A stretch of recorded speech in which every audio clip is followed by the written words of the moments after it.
Christmas is fast approaching and alam ko lahat kayo nagmamadali maghanap ng gift to give your loved ones, to give your family, to give someone that you care for. And I know you're looking for a gift suggestion. And you came to the right place, guys. And today I'll be showing you something that will really shock you. Imagine Apple Watch Ultra. And this one is a 52,999 pesos na product. Mabibili mo for 700 pesos. And here it is. Want to know more? Tapusin itong video na ito. So hi guys, I'm Pastor Richmond ng Gadget Sidekick and welcome back to my channel. So eto na guys, ang Apple Watch Ultra na super clone. And I was really shocked na malaman na this is just 700 pesos only. And binili ko to during the Lazada 11/11 sale. I wasn't really expecting something to be as good as this one. Sabi nga, well, it's just good for a try. And kita natin, no, the box is nowhere near the real deal. And sulat dito is just Watch 8. So, opening it up, kita natin, this is nowhere near the experience na unboxing ng Apple Watch Ultra. So, we have here is, of course, the wireless charging. We have the orange strap, screen guards, user guide, and of course, yung watch itself. So, dito ako biglang nagbago ang aking paningin dito sa watch na ito, no? And after unboxing this one, sabi ko, teka, parang kamukhang-kamukha niya. Except one thing na napansin ko, wala siyang bezel dito, no? Na parang frame. Mapapansin nyo if you watch the unboxing of other top tech YouTubers na nag-unbox ng Apple Watch Ultra, yun ang mapapansin mo, first thing. But the rest is exactly the same. Ang kanyang scroll wheel dito, ang kanyang home button dito, itong function button, then kanyang loudspeaker here, and pati likod, no? It looks like the real deal. Except yung watch niya is, well, almost the same, but still far cry. But for me, pwede na for 700 pesos. Slide din lang natin just like any Apple Watch. Nito sa ibabaw, slide din lang din natin. Yan. Perfect. Turn on lang natin, no, using this button. Yan, kita mo, ang welcome is not the same. And there are a lot of watch face na pwede pagpilian. And this is probably the one that is nearest sa Apple. Okay? So, probably I'll be using this one, watch face neto.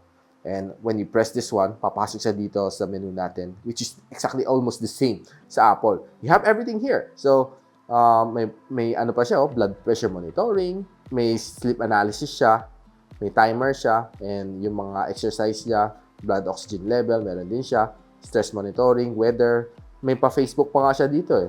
And of course, another important one is ang iyong heart rate monitoring. Go into full details naman dito, and makita natin once we scroll this wheel, it will shrink or enlarge itself. Yan. As stick, diba? It's almost like the real deal. Okay? And pag click natin dito, magbaback lang siya. Okay?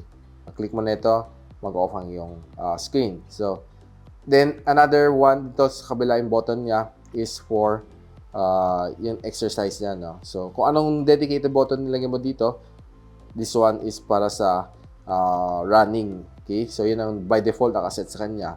And, well, I can say yung strap is pretty not bad. Honestly, it's pretty decent. And I'm not quite sure kung durable nga ba siya. Pero the way I look at it, well, tamang quality lang naman siya. And it's quite elastic naman. And to be honest with you, for 700 pesos, it's really a steal. Lalo na itong Pasko, no? I'm not really expecting this good. But overall, ang kanyang feel is almost like the real deal. Almost lang, not the same. And pwede mo i-connect sa app niya, HRY Find, na available sa Huawei App Gallery, Google Play Store, and of course, sa Apple App Store. Now, when you connect it, ganito makita mo, very basic settings lang. I was expecting na pwede mo rin connect sa iPhone na Apple Watch. Pero, well, it's not exactly the same. And makita mo dito, everything that you should know, yung mga, mga step counter mo, sleep counter mo, heart rate mo, blood pressure monitoring mo, and of course, blood oxygen level. Everything you need to know is here. I also can check all of your past data dito na nagawa niyo dito.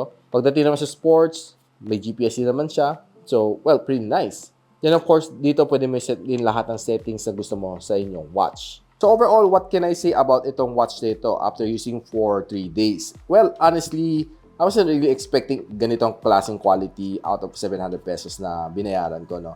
But for me, it's really good. It's probably a good gift for sa yung mga inaanak or whoever loved ones na gusto pagbigyan. But of course, disclaimer, I'm not promoting piracy dito. If you want the real deal, you can always visit mga Apple reseller for the real na Apple iWatch.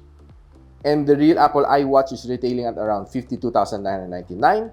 And this one is just a 700 pesos na knockoff ng Apple Watch Ultra.